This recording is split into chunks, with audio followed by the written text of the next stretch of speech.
Good morning. I'd like to welcome everyone today for our worship service outside in this very pleasant morning here at First UCC. And I'd also like to welcome those watching on the social media at this time. Once again, I'd like to welcome a couple people here today. First of all, our very special guest, the Reverend Beth Long Higgins from the Delaware area. And she is the executive director, and I'm going to check this to make sure I read this right, the Ruth Frost Parker Center of Abundant Aging. She's a graduate of Heidelberg. I asked her, for those of you that are from the area, if she knew a couple of people, and she does know Randy Mann and Sam Buer, but we'll let her talk here anyway today for that, so it's neither here nor there. We'd also like to welcome Marilyn Stepro again for that. And once again, I think we need to give our musicians a round of applause for everything that they do. We're so blessed here on that. A couple of announcements coming up. First of all, the ice cream social last week was, I think, very successful, and two women back there need special thanks, Mary Ann and Lisa. And Lisa, you have something to say, so come on up. I'm taking my notes. I don't have any paper this time. I can take it with me. She stole them last. Good morning. Mary Ann and I would just like to thank everyone who brought food, donated their time, came and helped support us by buying food, and all the entertainment, Jessica Hammond, Marcia Yunker, and the Susico kids from the little theater.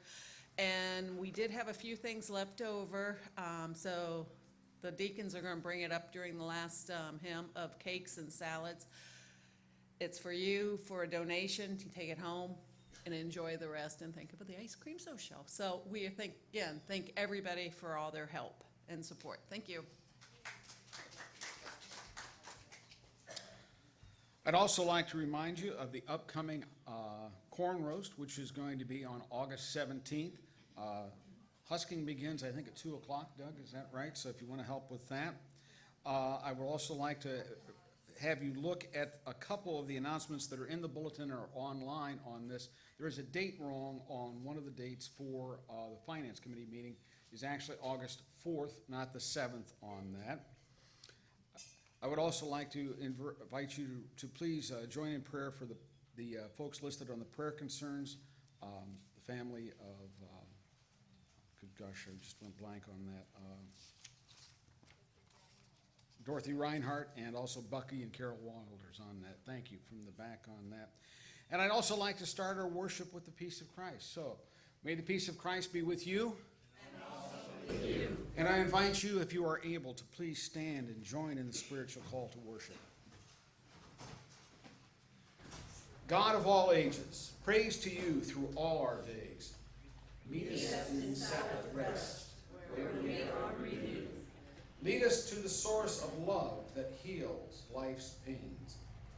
Show us your path, even when we cannot see our next step. Calm the fears that keep us awake in the night. Comfort us with your grace as we bow our heads before you. Bless us as we eat at your table and dwell in your house.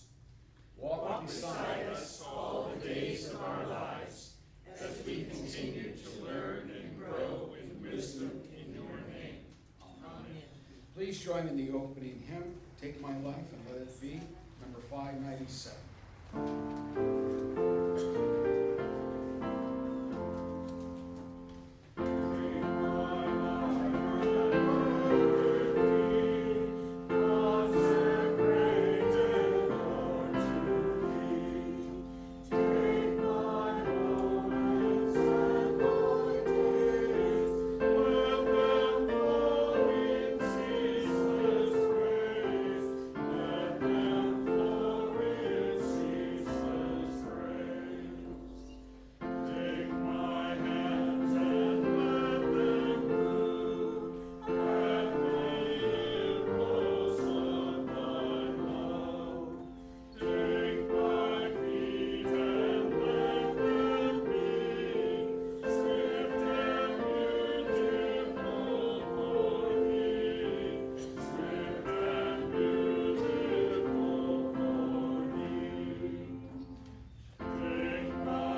Please join with me in the opening prayer.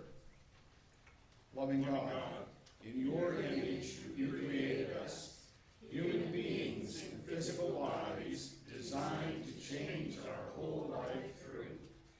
These bodies are temples of your Spirit, not able to reverse the experience of time already past, while carrying us into the future. You share curiosity with us, divinely inspired, spurring us to learn, discovering fragments of the heights and depths of creation and of our place in your world. You call us to observe your likeness in all creation, imagining your will on earth. You invite us to prepare for our own future selves as we accompany the elders around us. We give thanks as these elders serve as our mentor guides, encouraging coaches and pioneers who travel ahead, helping us prepare for our own later age. May the wrinkles of our skin be maps of our lives lived in faithfulness. May grief and aches within these temples remind us of the mysteries that remain unseen by our eyes, but held in your hands. And may our awareness of our own mortality reveal to us clarity of purpose and meaning each day. Remind us who are created in your image, that is the experience that age provides, that draws us closer in your likeness. All praise to you, God of the ages, and of all ages, present, past, and future. Amen. And our next hymn would be number 408, How Firm a Foundation.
Please join your hearts with mine.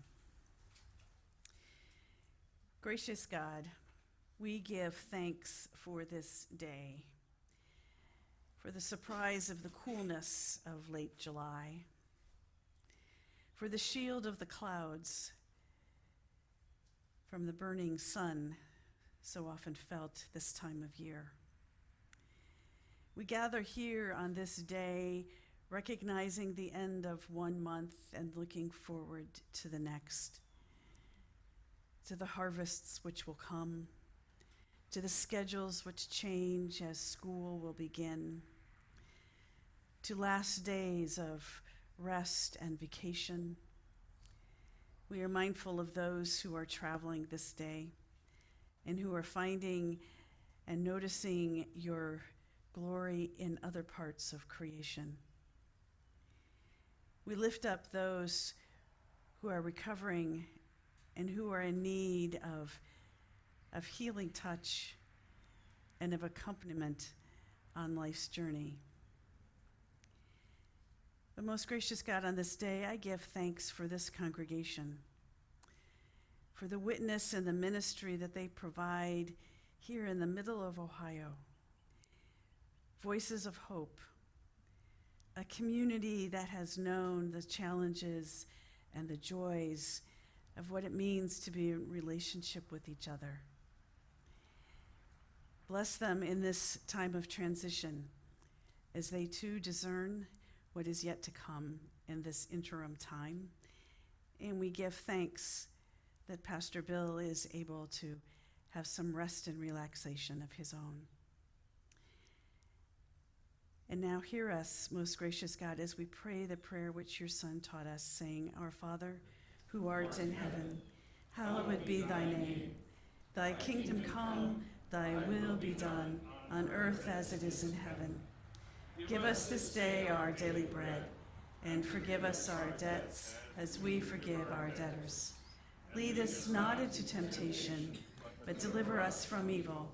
For thine is the kingdom and the power and the glory forever. Amen.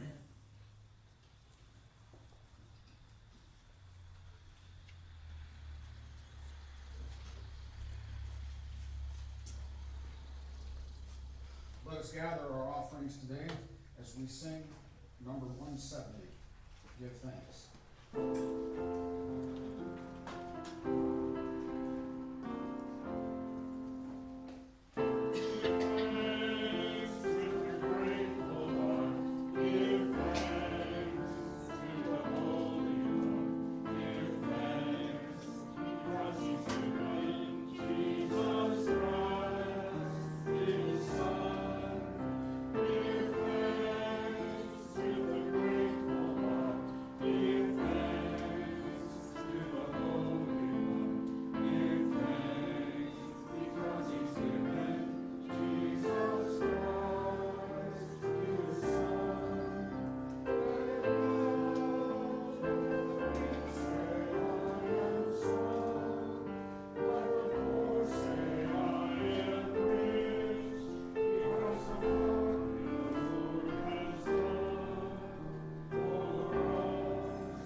Gracious Father, may the gifts we have given be used to multiply your works here in this community and throughout the world. Amen.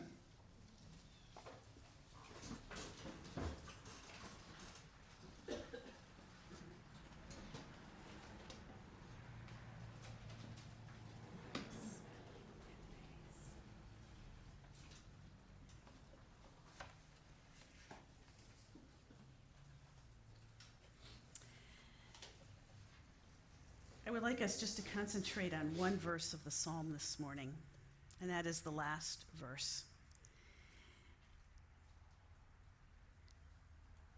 verse 43 from Psalm 107. Let the one who is wise heed these things and ponder the loving deeds of the Lord. And then from the Gospel of Luke, we have a parable which is more than likely familiar to many of you, but I invite you to hear this story as if you were hearing it for the first time.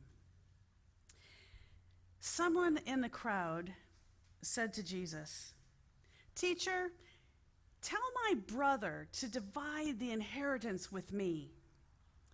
And Jesus replied, "Man, who appointed me a judge or arbitrator between you?" Then he said to them, "Watch out. Be on your guard against all kinds of greed. Life does not consist in abundance of possessions." Then he told them this parable. The ground of a certain rich man yielded an abundant harvest, and he thought to himself, "What shall I do? I have no place to store my crops." Then he said, "This is what I'll do. I'll tear down my barns and I'll build bigger ones, and there I will store my surplus grain. And I'll say to myself, you have plenty of grain laid up for many years. Take life easy, eat, drink, and be merry." But God said to him, "You fool, this night your life will be demanded from you. Then who will get what you have prepared for yourself? This is how it will be with whoever stores up things for themselves, but is not rich toward God." This ends the reading and the hearing of the Holy Word. Friends, I bring you greetings on behalf of the Board of Directors of United Church Homes and from our President and CEO, Reverend Ken Daniels. We give thanks for the long history that this congregation has with United Church Homes. Going way back, you have been involved with the first community in Upper Sandusky. And I know last month I was with several of you because you have members who participate on that women's auxiliary.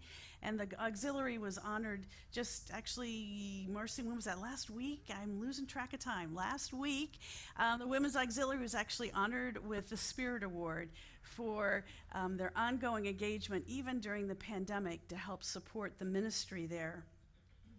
So you know Fairhaven, but United Church Homes actually has over 80 communities in 15 states. Roughly 60 of those are affordable housing for those who are the poorest, older adults in their communities.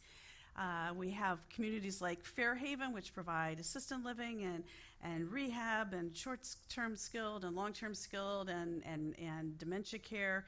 And then our newest endeavor is market rate in housing, and our newest community in this effort is in Polaris. It's just very close to the mall. I'm sure you all know the mall. And it is an apartment building for seniors who are able to live independently on their own with supportive services that they determine what they need and when they need those. And as it was mentioned, and you are not the only one to have to look to see what the title is of this thing that I do at United Church Homes. I think of Reverend Daniel every time that happens, for the Ruth Frost Parker Center for Abundant Aging. This is an initiative which was started in 2017, and the purpose of the center, which is a virtual center, it's my office in the corner of the building in Marion, is to foster connections through conversations and partnerships that expand the experience and understanding of what it means to age. And it has been my privilege to be the founding director of that center, and that program continues to grow. One of the things that I get to do is to come to congregations and to preach. So in this work I do a lot of thinking and learning and studying about aging.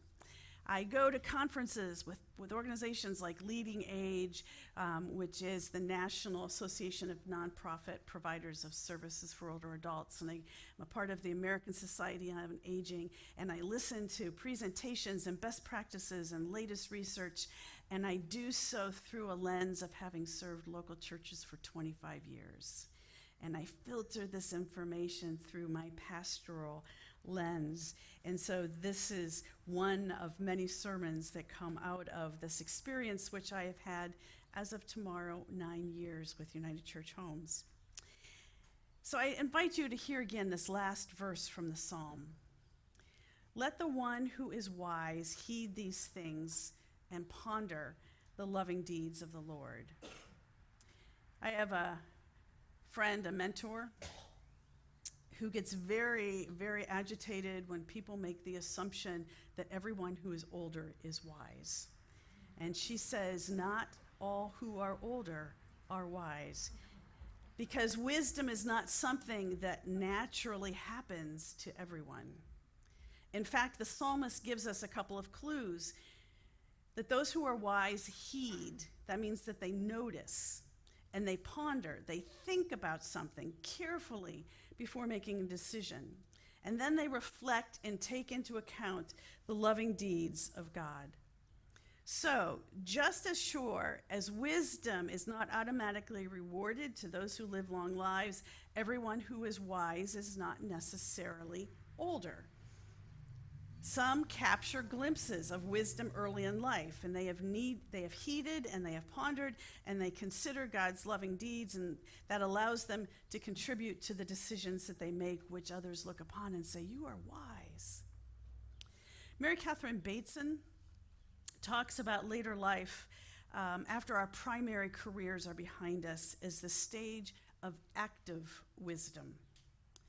Wisdom for her is what we gain as we continue to live and grow. It involves reflecting on the life experience that we've had up until this day and continuing to be in relationship with our Creator. It requires that we listen to others of all ages and we learn from their experience as well as our own experience in order to expand our engagement and contributions to the world.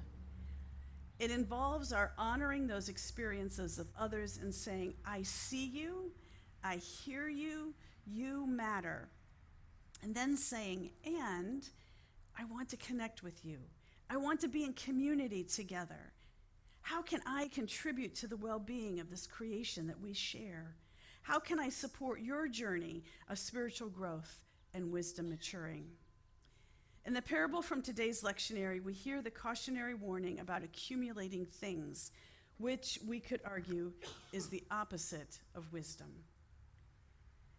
The story today, in fact, begins with a question about inheritance. And what we have to remember in this day and age in which Jesus is alive is that inheritance laws are the system of the day. It ensures that the lineage of a family continues as the land is passed from eldest son to eldest son. Land in the Middle East varies significantly in a very close geographical area. And so one scholar argues that the reason why the land is passed from oldest son to oldest son is because you have to carry the understanding of that piece of land to the next generation to know what to grow, how to grow it, and how to make sure that you survive. And when you think of things that grow in the Middle East, like olive trees, which take a very long time to mature, you understand a little bit more about why the system is set up from eldest son to eldest son. Coincidentally, the researcher also notes that the skills of women that are needed in this day and age to help families survive is portable. They can cook. It doesn't matter the piece of land. They can make clothing. It doesn't matter the piece of land. They can care for a house. They can have children. And so women were perhaps more adaptable. But when you inherit the land, you have the security then of a place to live and the ability to grow the food for your family and perhaps sell the excess for your additional needs. Land for these people in this period of time was the fulfillment of God's promise. It was a real, intangible sign of their commitment and covenant to the ongoing relationship with their Creator. And Jesus very clearly at the beginning establishes his role is not to settle the disputes about inheritance. That system is in place, and he has said, I'm not going to change that system. But perhaps he also says this because he knows that if we concentrate on the relationships and needs in front of us now, the legacy and survival of those who are to come will already be secured. When Jesus leads the conversation then into the story about this fictitious man who produces more than he needs, the issue then is not about the land itself, but the product, the harvest from the land and beyond the family's own needs. So the rich man decides to build barns and more barns and bigger barns to store his harvest for future use. And Jesus throws in a wrench to this man's logic. What if you do not have years of life ahead of you? What if your lifespan is shorter than the yield of your saved harvest? What good then is your stockpile? So if storing up things, even harvested food, that can be needed to ensure the health of your family, if storing up things does not make a person rich, what does? This is a story about richness. Richness not in things, but in relationships. This use of the concept of time by Jesus. What if your life were to end tonight, he says. That's a concept of time and of our own mortality. Is not dissimilar to what happens to our generation, usually in middle adulthood. When we are younger, we assume we have all the time in the world, and we make decisions with that in mind. Richard Rohr notices that during these years of adulthood, early adulthood, we are securing the containers of our lives. We're focusing on our homes. We're accumulating the things to put into our homes. We're focusing on raising families. We're focusing on our careers. But often a little later, we begin to grasp the reality that there are actually a finite number of springs when we will see the dogwoods bloom, or finite number of times we will be able to return to our favorite vacation spots in the summer, or the awareness that we have celebrated more Christmases in the past than we will in the future. This awareness of our own mortality can help us reorient our thinking and our actions. It affects how we notice and how we ponder the decisions before us. Suddenly, the stockpiles in those barns are useless to us because we will cease to be here to use them. There are many who have used the same tactic in today's story. What if this were your last day on earth? Our life will be demanded of us tonight as a way to scare people into a particular way of acting or believing. This is not a scare tactic that Jesus is using. It is merely helping the rich man to ponder his mortality. So how does our awareness of our mortality affect our own heeding and pondering and wisdom building? We are the beneficiaries of medical science and the learning of previous generations' past experiences. When United Church Homes was started in 1916, the average life expectancy was, does anybody have a guess? 55? It didn't reach 55 until Fairhaven had been here for years. It was 47. The average life expectancy in 1916 was 47. There are any number of modern miracles that have happened in this intervening century.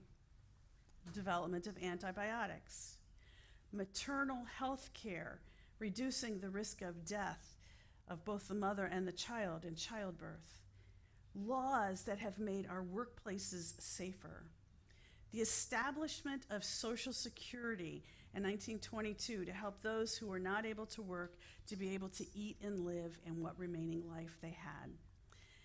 The implementation of Medicare and Medicaid in 1965 to assist with medical costs.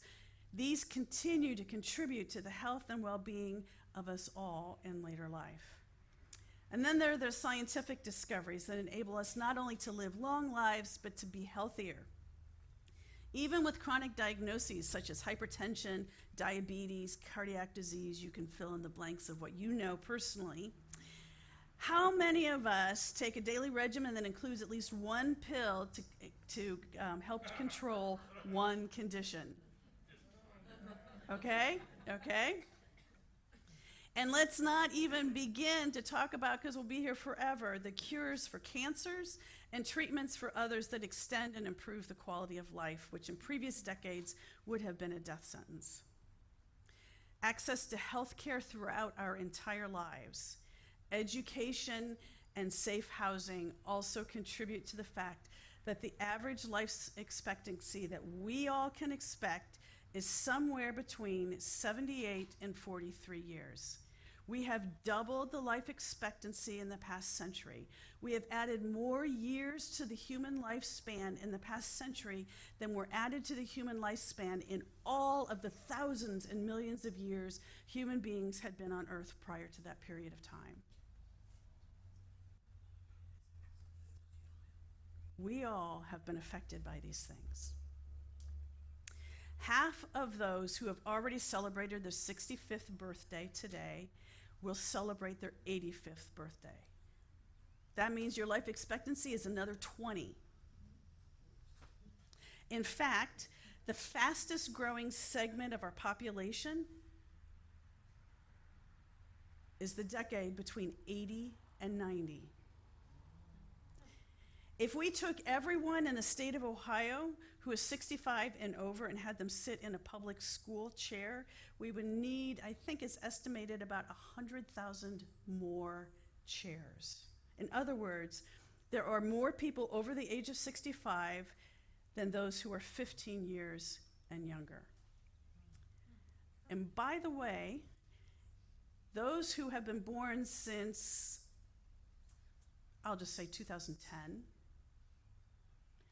half of them, how many of you are related to someone who's been born since 2010? You have grandchildren, okay? Half of them will be here in 2110. Half of them will reach 100 years or more. There are several counties in the state of Ohio today, in 2022, whose current population of those over the age of 65 is already at 30%. And there will be many more counties that are added to that list in the coming decade. These demographics have significant implications for us as individuals and as communities as a whole. All of our institutions, including our churches, were established with the assumption that the population would look more like a triangle. How many of you remember the population triangle, right? We grew up with an understanding that you had to have a lot of babies down here, and then some of them would make it to adulthood, and then eventually people would die through adulthood, and you might have a few people up here at the peak. Today, it is not a demographic triangle, it is a demographic pyramid. This shift in population needs to be a part of our consciousness as we consider all of the institutions of our culture. Not only do we find ourselves, as I mentioned earlier, living with more people who are older, we are living with more people who are healthier and older. Our health span, that's what we call it, our health span, the period of life when we are free from significant disease, has expanded about the same number of years as our lifespan, which means that for many people, the period of time in which we experience significant decline in disease is about 5 years at the very end of our lives. And the challenge is we don't know when that starts. But trust me, there are researchers who are helping to figure out how can we know when things start to happen, if that's a trigger for that last period of life. So the narrative in our culture about what it means to age is based on former generations. that when you reach the when you reach the age of 65, if you were working outside the home, those who worked inside the home continued to work, but those who worked outside of the home, if you reach the age of 65, you retired, and the narrative in the larger culture is it was all downhill in decline and death from that point on. The only thing to look forward to was the end, and everything was about looking back what was, securing our inheritance, making that things were situated for our children, and hopefully being sure that there weren't any disputes between them over the riches that we leave behind. This, my friends, is no longer the case. What is now often referred to as the second half of life, the experts now point out, is a time of possibility, not decline. It's a period of creativity. The most creative generation, the most creative decade currently experienced by individuals is between the ages of 60 to 70. Not earlier in life, 60 to 70. The second most creative decade of life is 70 to 80, and the third is 50 to 60. This period in the second half of life is what we are experiencing is so opposite to that narrative that has been existing for generations that we believe that we have a difficult time reorienting ourselves and really claiming and owning what it is that's happening around us. How we think about aging affects how we age. Becca Levy at Yale University is one of the lead researchers. She also just published a book last month. And she has found that people who think positively about age, basically who reject that narrative that over 65 it's downhill and decline, people who think positively about aging tend to live 7.5 years longer than those who believe the decline narrative and follow its trajectory. They also have a better quality of life. So let me share just 3 connections to understand the importance of wisdom in this extra 30 to 40 years that we all have inherited. First, we are created in the image of God. Second, God created us to age. And third, aging is not a disease. Aging is not something to cure or deny. I refuse to buy any product, even if it's something I've used before, that says on the packaging that it's going to make me look more youthful or erase wrinkles. That's buying into the larger cultural narrative, and that is false. It is not something to cure.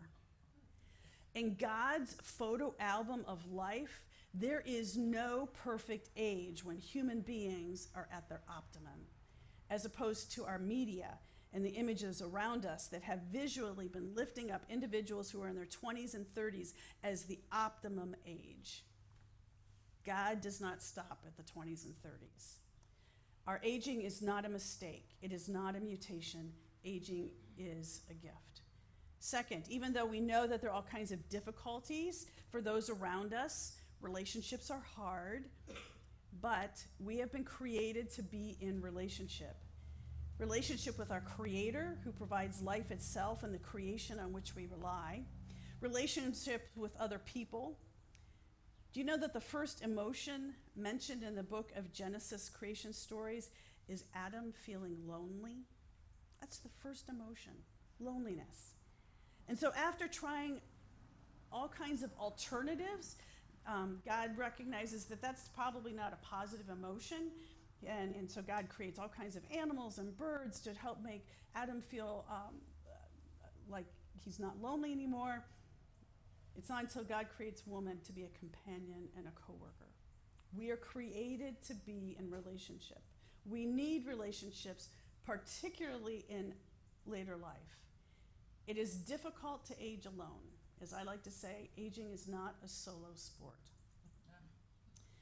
Researchers today have noted that older adults in particular who are lonely and isolated, in other words, they do not have as many relationships as they would like to have, and they do not have relationships with individuals with whom they are in regular contact. The lives of those individuals also is about 7 years shorter than those who are connected. The third piece, We were created to have meaning and purpose in our lives. Again, going back to Genesis, think back to Adam and the first woman. What were they to do? They knew what they were to do. Name the animals, till and tend the garden, be fruitful and multiply. All of these things are generative and creative. They are to be co-creators with God. We all need to know, no matter what our age or life challenges, that we have gifts to offer the community. We are able to contribute and give back to creation as long as we have breath, long as we have breath to have a conversation with others. I was in a conversation with a woman who was talking about the fact that she took 3 months off to care for her mother who does not live near her. And she went on and she had tears in her eyes and she talked about what a gift that had been to her. She had not had that much time with her mom since she was a child, just mom and child, one-on-one. No siblings were around, no one else was around, it was she and her mom. And she was so grateful to have the opportunity to care for her.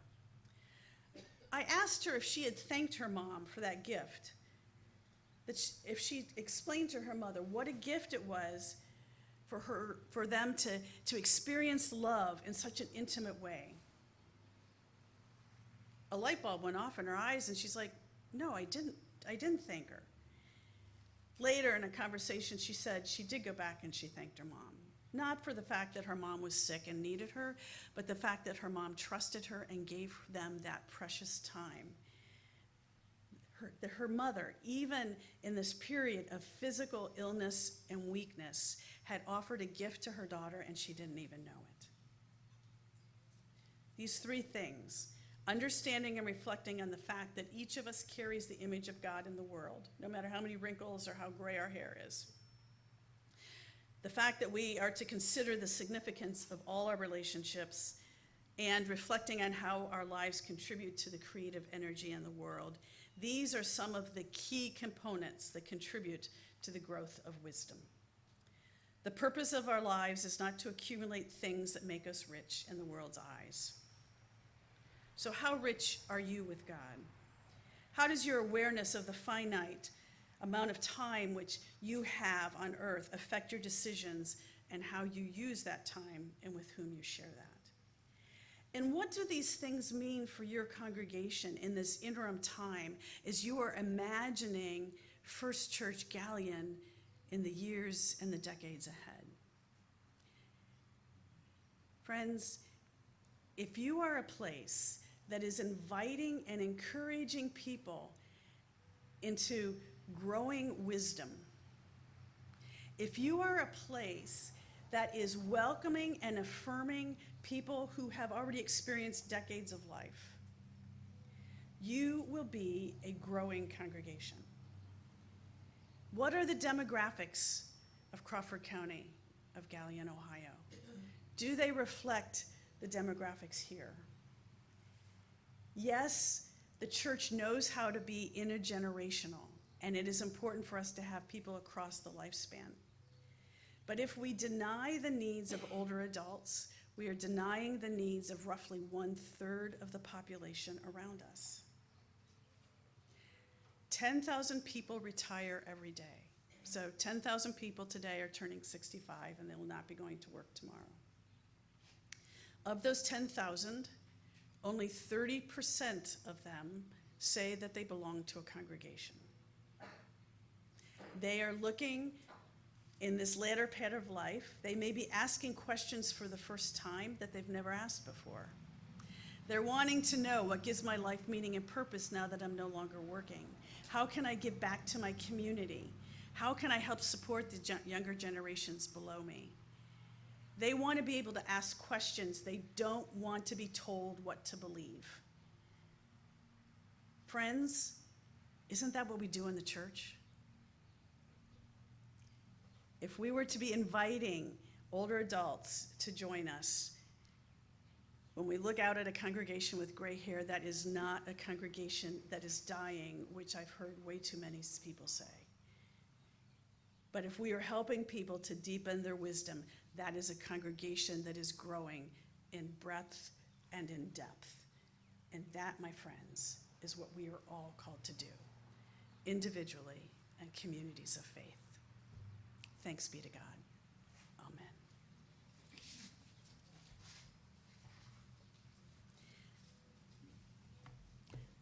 I invite you to join with me in the litany of affirming aging. When youth is the measure of beauty and strength, Remind us you created us to age.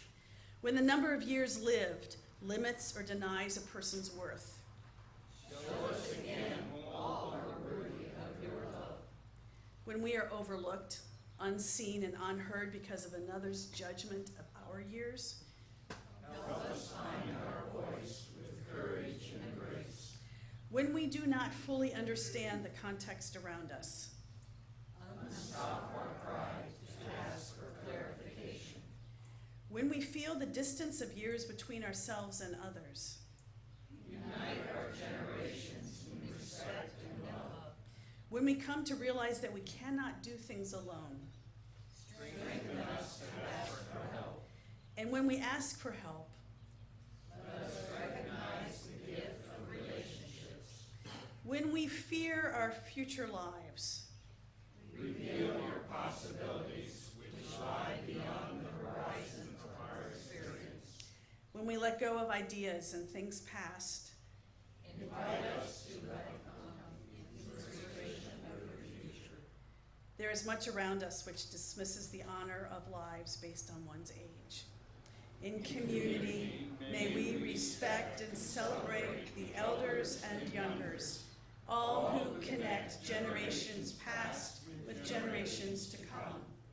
And may we be bold and claim the richness of life and yield at every age. Amen. I invite you to stand as we sing our closing hymn.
Friends, just as God has been with us in the past, guiding us and leading us, inviting us into relationship.